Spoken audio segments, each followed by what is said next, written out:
नारायण ने बोला, लक्ष्मी आज शनिवार का दिन है, जिस दिन अपन इस दरिद्रता से मिलने के लिए पीपल के पेड़ के नीचे आए हैं। हिंदू धर्म में ये दिन पीपल के वृक्ष के लिए पूजनीय होगा। जो भी शनिवार के दिन पीपल के वृक्ष की पूजन करेगा, दूध चढ़ाएगा या मिष्ठान का भोग लगाएगा, लक्ष्मी और नारायण उसके घर में प्रवेश कर जाएगा। लक्ष्मी और नारायण उसके घर में प्रवेश करेगा। इसलिए नियम बनाया। कौन से दिन का? शनिवार। लक्ष्मी जी बोली, नारायण आपने तो एक दिन का वार लिख दिया। शंकर जी ने 7 वार बनाए हैं, रविवार, सोमवार, मंगल, बुध, गुरु, शुक्र और शनि। ये शिव जी ने बनाए। अब एक दिन आपने अपना बना लिया, बाकी के दिन अगर कोई इस पीपल के वृक्ष के नीचे आएगा और यहां तो दरिद्रता बैठी है, तो उसका क्या होगा?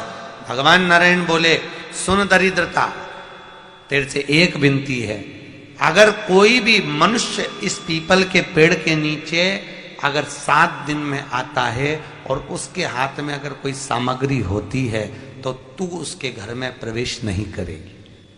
नियम है पीपल के वृक्ष का, या तो पानी का लोटा लेकर जाओ, कुंकू का चोपड़ा लेकर जाओ, शक्कर लेकर जाओ, या पेड़ के नीचे चींटी को डालने के लिए आटा ले जाओ, पर खाली हाथ पीपल के वृक्ष के नीचे कभी मत जाओ, कभी नहीं जाओ। खाली हाथ जाओगे तो दरिद्रता तुम्हारे घर में प्रवेश करेगी। दरिद्रता उठकर खड़ी होकर बोली, नारायण तुमने अपनी मनमानी करी है, एक दिन मुझे भी मेरा चाहिए। भगवान ने कहा, बोल कौन सा दिन चाहिए? दरिद्रता कहती है, रविवार के दिन इस पीपल के वृक्ष के नीचे मैं दिन भर नृत्य करूं, इसमें रहूं, और जो यहां आए रविवार को मैं उसके घर में प्रवेश करूं। भगवान ने कहा, ठीक है। दरिद्रता, रविवार का दिन एक ऐसा दिन रहेगा जिस दिन तू इस पीपल के वृक्ष के नीचे नृत्य करेगी, और जो आएगा इस पीपल के वृक्ष के नीचे तो उसके साथ प्रवेश करेगी। मैंने तुझे वर दिया। इसलिए हमारे यहाँ केवल पीपल का वृक्ष अगर दीवार में भी लग जाता है ना, किसी की फैक्ट्री की दीवार में, किसी के घर की दीवार में पीपल का वृक्ष अगर लग जाता है, पीपल का पौधा लग जाता है, उसको कितना भी तोड़ लो वो वापिस लग जाएगा। फिर तोड़ोगे फिर लग जाएगा। अगर पीपल के पौधे को तोड़ना है तो केवल रविवार का दिन एक नींबू, एक मिर्ची और बमूल का कांटा, ये 3 चीजें रखने के बाद में आधे घंटे बाद रविवार के दिन पीपल के पेड़ को उखाड़ कर फेंक दो। दूसरी बार कभी पीपल दीवार में लगता ही नहीं, कभी नहीं लग सकता। केवल एक रविवार का, केवल एक संगीत, इतवार का।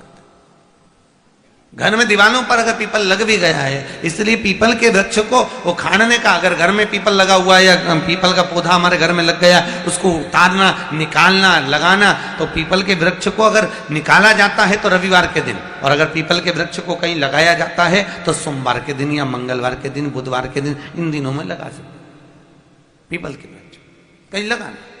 शनिवार का दिन एक ऐसा दिन होता है जिस दिन पीपल के वृक्ष को कहीं जाकर लगाया नहीं जाता, क्योंकि शनिवार के दिन पीपल के वृक्ष के नीचे लक्ष्मी रहती है। हम अपने हाथों से अगर पीपल का वृक्ष किसी दूसरी जगह पर शनिवार को रोपित करते हैं तो हमारे घर की लक्ष्मी अपने घर से छिन्न होकर चली जाती है। इसलिए शनिवार के दिन पीपल लगाया नहीं जाता, किसी के घर जाकर उसको वापस पलटा नहीं जाता। लग गया उसको डाल। प्रभु मेरी धर्म पत्नी को कहाँ रखूं आप बताओ? वो तो जहां यज्ञ होता है, अनुष्ठान होता है, दान होता है, पुण्य होता है, सत्कर्म होता है, वहां जाने को तैयार नहीं। अब करूं क्या?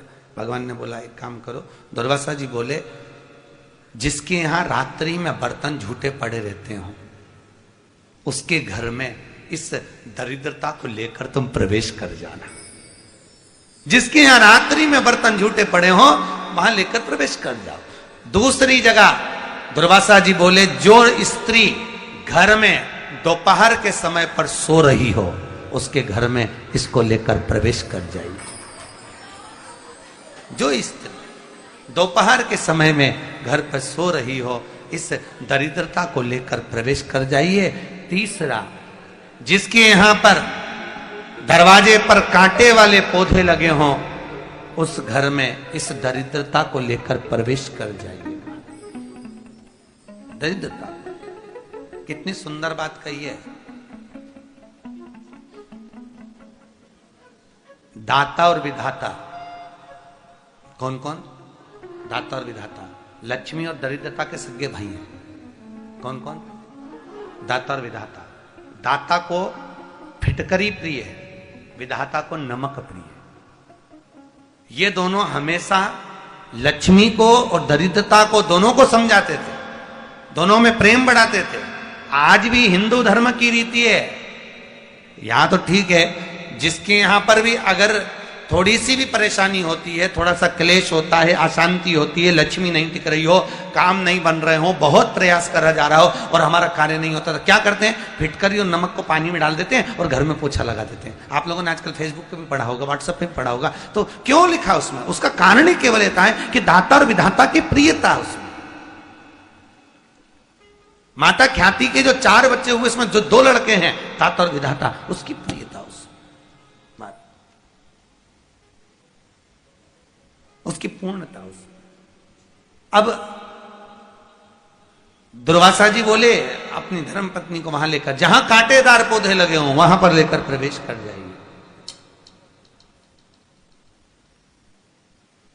कांटेदार पौधों में उस दरिद्रता का निवास हो गया।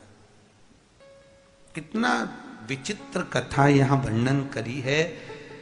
श्रीमद् भागवत के अंतर्गत जो वर्णन किया कि मृत्यु निश्चित है। श्री शिवाय नमस्तुभ्यम। दर्शकों, हर हर महादेव। स्वागत है आपका अपने YouTube चैनल त्रिनेत्र के उपाय में।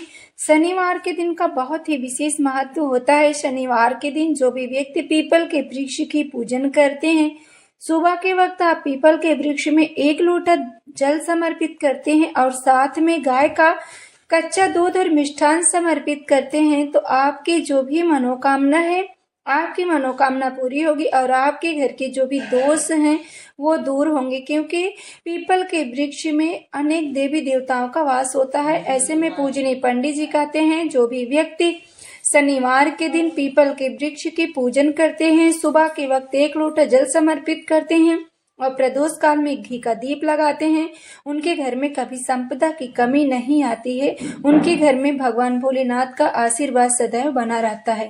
तो दर्शकों, बन सके तो प्रदोष काल में पीपल के वृक्ष के नीचे सरसों के तेल का दीपक या घी का दीप आप अवश्य प्रज्वलित करें। सरसों के तेल का दीप जलाने से कभी भी आपको शनि परेशान नहीं करते हैं, तो आप शनि के लिए भी सरसों के तेल का दीप जला सकते हैं।